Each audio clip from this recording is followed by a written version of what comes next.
Breedinum Radio, brought to you by Pertnear Outdoors, your source for all things deer hunting and the rut here in New York State, right in your backyard, so you can get up in the stand and pound them all season long.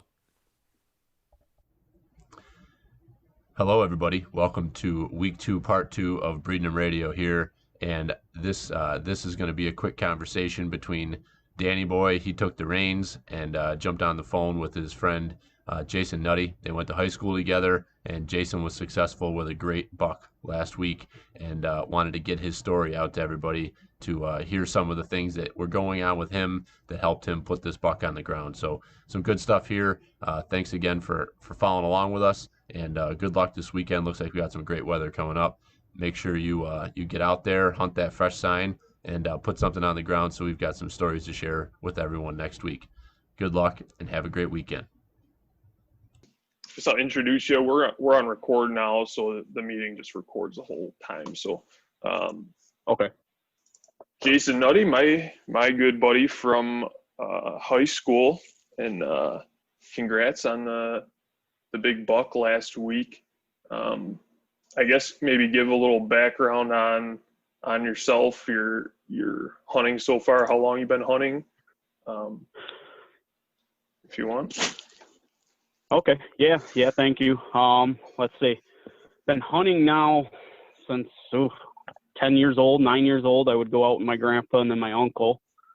My uncle got me into bow hunting because my grandpa wasn't a huge bow hunter. So my uncle, I worked with him over the summer, and he bought my first bow with me working for him. So that started age 14 back then, because now I think it's 12, but it was 14 when we could. So been bow hunting since then, and I'd rather bow hunt than gun hunt. Yeah. I enjoy bow hunting a lot more than gun hunting. So once I got into bow hunting, it was a done deal for me, and it's just a better time of the year in a way. Wildlife and animals are just more their self. You've always been, as far as I've known you, you've been a really good bow hunter. Especially early season, you've done a lot of your work. So I guess let's get into. You want to tell a story about how it went down last week? Yeah.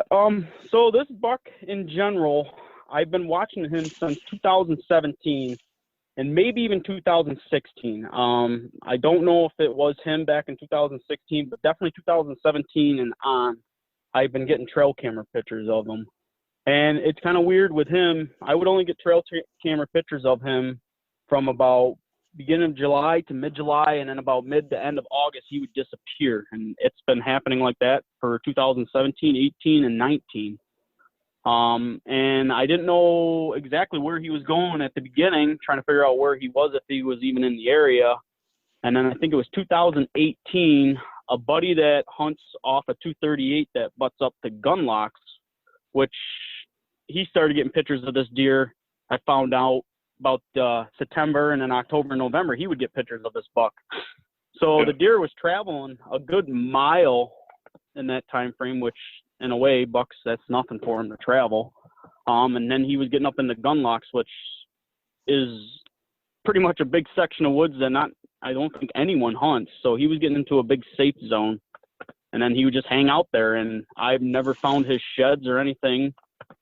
And then this spring, Luke and I, down at his cabin, we found one of his sides, and I thought that was kind of weird that it's like, well, that's weird to find one of his sheds back here, because I've never had. And then I think it was 2 weeks later, my older brother and his son actually were out in the back field behind his house, and they found the other set. So that right there kind of raised red flags in my head, kind of going like, well, that's kind of different that he moved back in the spring, late or early spring, late winter or something to shed his antlers, because I've never had that. And then this summer, I was getting pictures of him here and there, kind of like on course. And then my older brother was seeing him a lot right behind his house. And then when obviously September came, and I started actually getting hard antler pictures of him, which was the first ever. I've never had hard antler pictures of him. And then I seen him in person a few times, just driving around checking trail cameras. I knew knew something was up and that there was a chance that I could actually probably get on him this year. And then my one buddy that hunts off at 238, he actually got him for about a week and a half at the end of August, early September on trail camera, and then it disappeared on him. So he must have went over there and then came back. So I'm assuming last year during hunting season or something must have spooked him. Someone must have found his safe zone and pushed him back over to where he was, hanging out all summer. Yep. And then he stayed this year. Yeah, I saw that and then, shed. I saw those sheds at Luke's house, and I was like, whoa, man. Yep. Yeah, he was nice. He actually lost his G4 this year. He had a G4 last year on his antlers, so he lost a G4, but he gained a split G2 on his G2, so he split off of that. So technically, he's a 9-pointer, typical 8. But yeah, so I was kind of trying to pattern him this year, trying to figure out how I was gonna get him, and I had about 5 trail cameras set around this thicket, and I would only get him on maybe 1, if 2 of them. And he was pretty consistent on moving from north to south. He would never go move north of this thicket. He was always going to the south of the thicket. And the tree stand I had set on the south side of the thicket, I needed a north wind or a northwest wind to actually get him. And there was no way. I don't think I was going to get him unless the rut came around on the other spots, because he just wasn't going that direction yet. And then obviously last week we had that high winds with a northwest, which high winds to me, I go out in high winds because I feel like it gets the big deer up and moving, because their senses they don't have that, they can't bed down and hear and smell because the wind usually swirls, and then the wind blowing around, they can't hear anything. So it usually gets them up on their feet. So he was up on his feet. It was about 6:05 when I seen him up in the thicket. I could actually see him rubbing on some bushes. And I got my binoculars out. Morning or night? In the evening. Yeah. In the evening. I got out of work and pretty much got dressed and went right to the tree stand. And I seen the bushes moving up into there, and then I put my binoculars up and seen some antlers, and I'm like, oh, it's a buck, nice. And then he picked up his head, and I seen a G2 kicker, and I was like, well, I know what deer that is.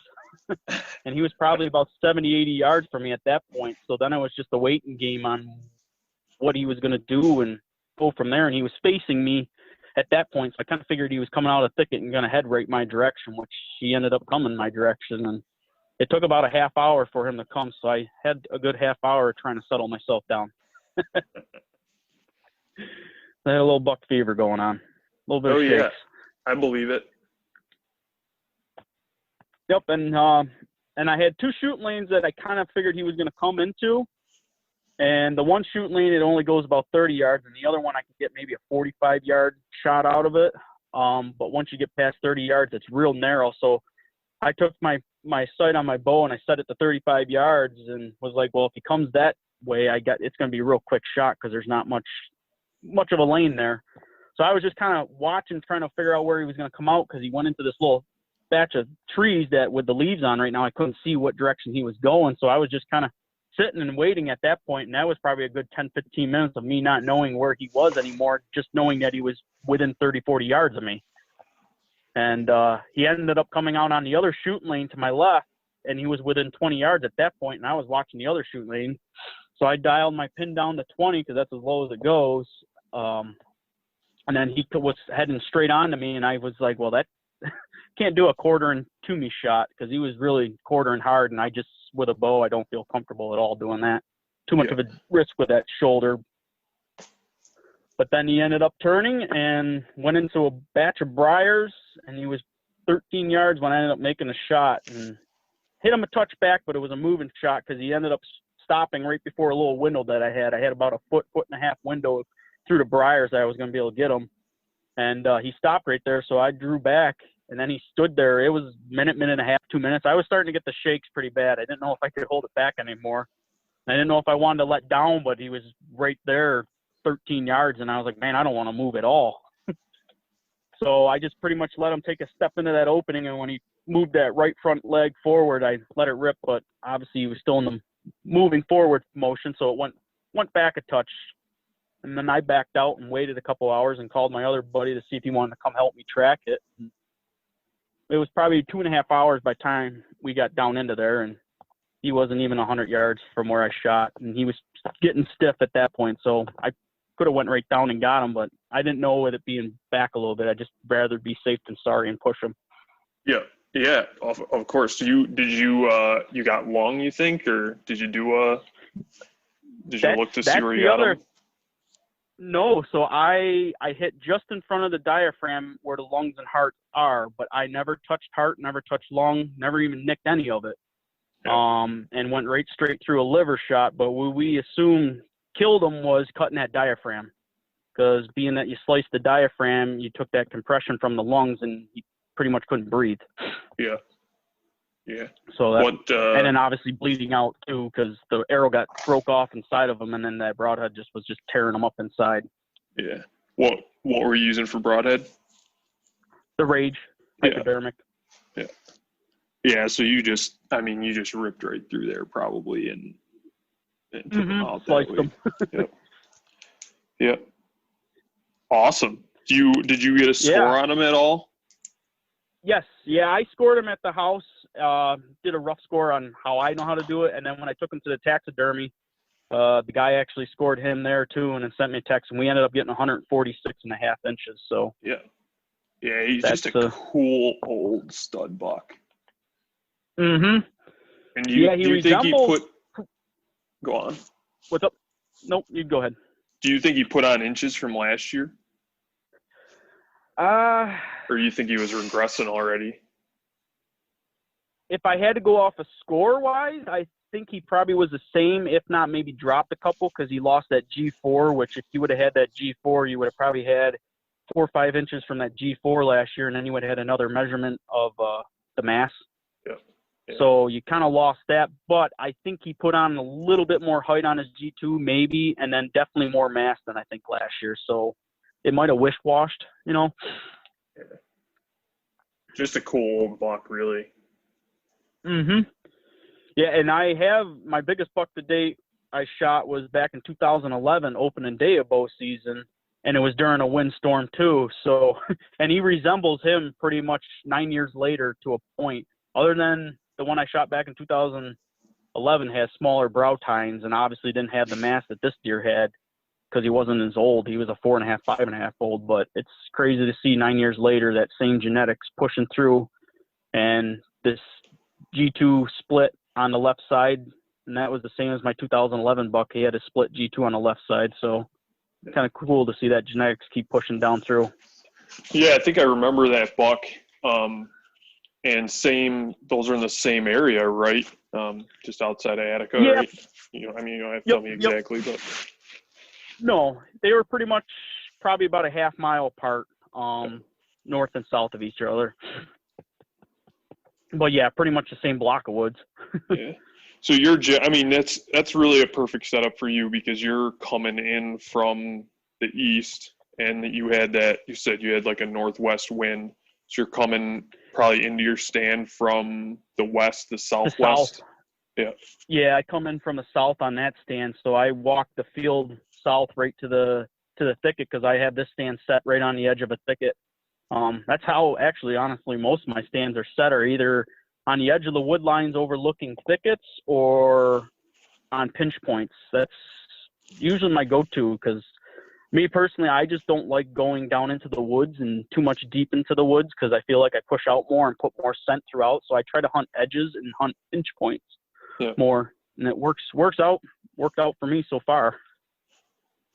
Yeah, I was going to ask you because I know you've had a lot of early season success, and obviously you kind of patterned this deer with trail cams, so you're probably monitoring a good chunk of trail cams, and like I guess I'd like to know what you think your big key to early season success is getting these deer down. Early season success, I would say, obviously from bedding to food. And when they moved bow season up a couple of weeks, I was kind of excited because I knew it was going to give me that extra week or two to pattern these bucks on their summer pattern still before they really start turning, because usually about the end of October, they really start switching to head towards their fall and then their rut, and then they're all over the place. But early season, I really focus on a food source that they've been on all summer, and then that bedding area, and then I try to get into that area, but I hunt the wind, obviously, is a huge thing. I won't go to a spot, even though I'm getting a deer on trail camera, and I know it's pretty consistent. If that wind isn't right and it's still just, I will stay right away from it and try to wait on it. And that's what kind of with this tree stand, it's a northwest wind. It's got to be one of them too. And we don't get a whole lot of them early season, so it's kind of one of them spots where it's like, man, I hope we get 1 or 2 wins like that, which that was our first day, and I was like, I ain't wasting no time. I'm getting right in on it. So. Yeah, so a lot of transition areas basically, and they're working out for you pretty good, right? Yes, yep.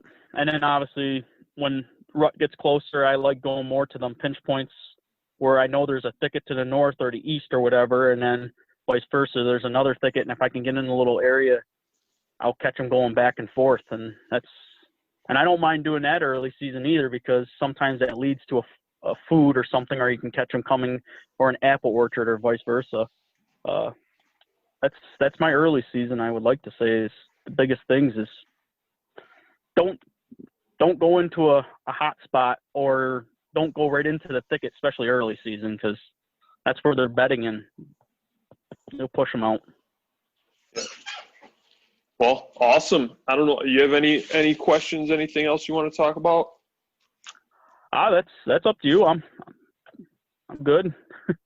Yeah, I just wanted to get your quick story, and I think I'm good. Congrats. We'll yes, let you go get back to the kids. So I know life's probably crazy with that going on. Yes, building a house up on the land, kids, hunting season, work. Yeah, it's tough times. Yeah, you know, I believe it. Try playing with it all and juggling it all, I guess. Yeah. And that's the plan now, is maybe get out and shoot doe, maybe 1 doe, but I don't even shoot doe that often. I can't tell you the last time I shot a doe during bow season, because I refuse to shoot doe during bow season, because if I'm seeing them during bow season, that's good for the rut. Yeah. You want them around, right? Yes, that's how I've always viewed it with doe is, and then once shotgun comes, then it's a different story. And muzzle loader, I'll shoot doe and stuff to get it out of the way and put meat in the freezer. But bow season's usually my time where I just sit back and watch them and hope for the early season. And then once the rut gets going, you never know what's going to come around the corner, getting pushed. Hey, it's been working for you. That's a sweet ass steer. Yep. Now sit back, and the tree stands are kind of getting no pressure at all, so I'm hoping to get the wife out a few times. Hopefully get someone to watch the kids and get her out. And I told her we'll probably wait around Halloween to really try getting her out a couple times, especially when the rut gets going. Yeah, hopefully pick out the rut. It's interesting with New York this year. Shotgun doesn't open until the 21st, so late again. Yeah,